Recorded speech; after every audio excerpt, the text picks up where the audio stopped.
Hello, my name is Elizabeth Nellisfolk. This is my presentation for Nursing 582, Module 5. The title is Activity-Based Teaching and Simulation. This is a video presentation discussing different aspects related to activity-based teaching, simulation, and teaching methods. Educators are fortunate today to have a variety of teaching methods and options to deliver material at their disposal.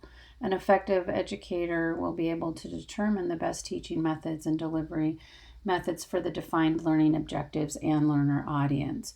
We'll look at some of the different approaches here. Let's get started. First, we're going to talk about the use of mental imaging and mental practice processes when teaching motor skills. Educators categorize thinking and learning into three primary domains of learning, one of them being the psychomotor domain, which refers to hands-on skills. There's different teaching methods which have been proven to be useful in helping learners master motor skills. One of these methods is mental imaging or mental practice. This is the idea in which the learner first visualizes how a skill is to be performed without any physical movement. Through mental imagery, the learner can promote greater skill mastery. There are certain educational scenarios where the use of mental imagery may be necessary. For example, when psychomotor skills need to be learned and movement is not possible. An example provided by Bastable is if a patient has a physical mobility deficit from a stroke, for example. This would be a scenario where mental practice could be used as a teaching method to increase a learner's hands-on skills related to their rehabilitation. Mental imagery practice has been shown in some research as benefiting overall motor skills development in some areas of education, according to Lindsay. However, more research would benefit its use in healthcare. The next topic is interprofessional education. Interprofessional education, or IPE, is becoming recognized as a necessary educational approach to improve patient outcomes. Healthcare professionals are challenged today to keep up with their own scopes of practice and standards of care defined within their own professions. Unfortunately, that's no longer enough in today's rapid-paced healthcare system. Healthcare professionals from all disciplines need to be able to collaborate as a team, work together to address patient care. To achieve these goals, healthcare professionals need to understand the roles of all the members of the healthcare team. This might include physicians, nurses, physical therapists, pharmacists, home health personnel, ancillary staff, caregivers, and social service personnel. Coordination of IPE opportunities by educators is challenging and complicated, to say the least. According to Bradshaw, the effectiveness of IPE for undergraduate healthcare professionals is controversial because learners at this level are still attempting to master their own competencies within their profession, and they're not yet prepared to consider all the elements of a multidisciplinary healthcare team. That being said, it would be beneficial to at least introduce the concept of IPE to undergraduate nurses so that they are at least familiar with the multidisciplinary approach to patient care. At the very least, it can create a problem-based learning, or PBL, experience. Problem-based learning has been shown to promote learning by helping students apply existing knowledge to real-world patient care. According to Henry, this stimulates higher-level thinking and critical decision-making through group learning, guided by an educator. If all the learners are from one profession, a case scenario could be developed to include different work environments and job descriptions within the same profession. For a group of undergraduate nursing students, a case scenario could involve nurses working in a variety of areas which are involved in the care of a single individual moving through a healthcare system. An example may be a scenario which begins with the following. A patient presents to a community clinic with chest pain and shortness of breath. He's dropped off at the clinic by a friend and is alone. He does not have his identification. He is elderly and appears confused. It's quickly determined he needs to be transferred to an acute care facility for emergent care.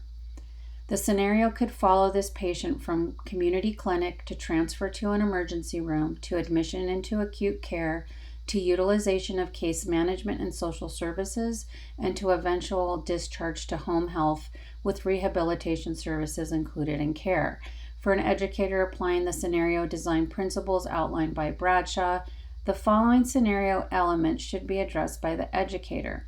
Step 1 has multiple components to it, which is identify the who, what, why, and how of the scenario. The who is the learners involved, the what is the primary issues of the scenario, why is the purpose of the scenario. An example could be emphasis on interprofessional communication. How is the educator's vision of the scenario. An example could be introducing novice nurses to the many complexities and layers involved in attempting to provide effective holistic patient care across all areas of healthcare, as well as consideration for the patients and their family and caregivers. Step number 2 is to develop a potentially realistic scenario. Step number 3 is provide supplemental data where the educator must think through the scenario to ensure there's enough information to simulate a real situation. Step number 4 is to double check the scenario where the educator must seek feedback from other professionals to refine the scenario to improve learning objectives. Step number 5 is to integrate and evaluate. This is where the educator uses learning outcomes and feedback to improve the scenario for future learners. And the final step, number 6, recommended by Bradshaw, is to revisit and revise the scenario to keep it relevant and fresh. The next topic we're going to cover is a clinical situation, which could be translated into a simulation. There are endless choices for educators to use simulation-based training. Simulation is an active learning activity which creates opportunity for learners to practice in a safe environment where errors can occur without patient risk, according to Mosier. There are different types of simulation teaching methods, such as virtual, written, and clinical, as described by Bastable. A patient who develops a sudden severe hypertensive episode is an appropriate scenario for a clinical simulation. In this type of simulation, learning objectives related to the different domains of learning would include cognitive as well as psychomotor skills. Cognitive skills gained from this type of scenario could include clinical judgment based on a sudden change in patient status, as well as critical thinking for the learner to demonstrate ability to prioritize and delegate tasks, get the physician involved, and the management of emergent patient needs. Psychomotor skills gained could be hands-on tasks such as efficient physical assessment skills, gaining rapid IV access, and drawing up and administering meds in an appropriate manner. An educator in this learning environment needs to be prepared to adapt to the needs of the individual learners. As the educator, I would anticipate setting the stage, so to speak, for the learners, creating a realistic patient care area with appropriate information and background, as well as providing an overview of what's expected of the students working through the scenario. The educator must be able to provide information to the students on the fly as needed during the scenario regarding patient status, potential physician orders, and patient response to interventions. A debriefing is always a beneficial way to conclude this type of learning experience, allowing group discussion following the experience where learners can evaluate their actions, their response to the situation, things which were handled well, and areas of improvement all contribute to enhanced learning. Giving learners opportunity to discuss the scenario and have questions answered in a safe environment can help learners increase their confidence in the future. Okay, moving on. The next topic we're going to talk about is an ethics topic which could be used for debate within an undergrad nursing program. Ethical situations can almost always generate debates among individuals. As we know, ethical dilemmas result when a patient's personal choice conflicts with the law or a medical issue. One such example might be the following. An adolescent pediatric patient needs a blood transfusion. The patient is 11 years old. The patient and his parents are Jehovah's Witnesses. Many individuals of this faith believe it is against God's will to accept blood products. The parents of the patient refuse the transfusion, citing their constitutional right to religious freedom and privacy. The child tells the nurse that he wants to receive the blood transfusion. The child is not old enough to make his own medical decisions. How should this ethical dilemma be handled? This is just one of many ethical dilemmas which could be presented for debate within an undergrad nursing program. Incorporating ethical decision-making scenarios according to Esmai Zeta improves ethic-based nursing practice. The educator presenting an ethical dilemma can use the emotional opinions of students as a motivator for learning. These types of scenarios create opportunities for educators to point out to novice nurses their own ethical responsibility in this scenario. While many individuals will likely have a passionate opinion about the scenario, an educator can use the opportunity to discuss what the appropriate actions of a nurse in this scenario would be.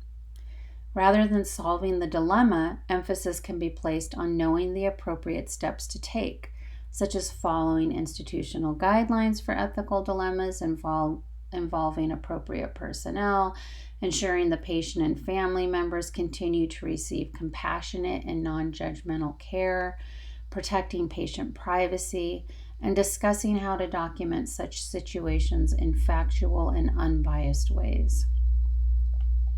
Okay, the final topic for this presentation is an overview of a game which could help learners review different instructional methods. For this purpose, I'm suggesting a game based on the television show Jeopardy! If you remember Jeopardy!, it's set up as a board with multiple columns of different categories. Within each category are choices for the player to select with increasing dollar values applied to answers. For example, $100, $200, $300, etc., up to $500 or more. As an instructor designing a Jeopardy! Game on instructional methods, I propose the following design. For the first category, you could have learner role. In this category, the player must identify answers as either active or passive learning methods. The second category could be teaching methods, where the player must identify the type of teaching method described in a particular scenario. The third category could be traditional or modern, where the player must identify if the teaching method described is traditional or modern. Number fourth category could be primary learning domain, where the player must identify what domain of learning is being addressed by a described teaching scenario. And the last category could be advantages and limitations, where the player must identify a teaching method based on the advantage or limitation described. If you remember Jeopardy!, the player must always state the answer in the form of a question, which would make the game more relaxed and enjoyable for the learners. For example, for the answer lecture, the player must state what is a traditional teaching method. Gaming is another teaching method according to Bastable, which can be employed to engage learners and is attractive to many learners due to the competitive nature of the teaching method. In conclusion, incorporating a variety of teaching methods which addresses various learning styles and different learner audiences is an effective approach for educators. Novice educators may choose to focus on just one or two different methods to start. Then, as they hone their skills as educators, they can begin to incorporate some of the other more complex approaches. Educators must also apply the basics to any educational plan, including defining learner objectives and materials to be used to ensure the most appropriate teaching methods are being applied. Thank you for your time. I'm also going to be providing the references used for this presentation in a separate document.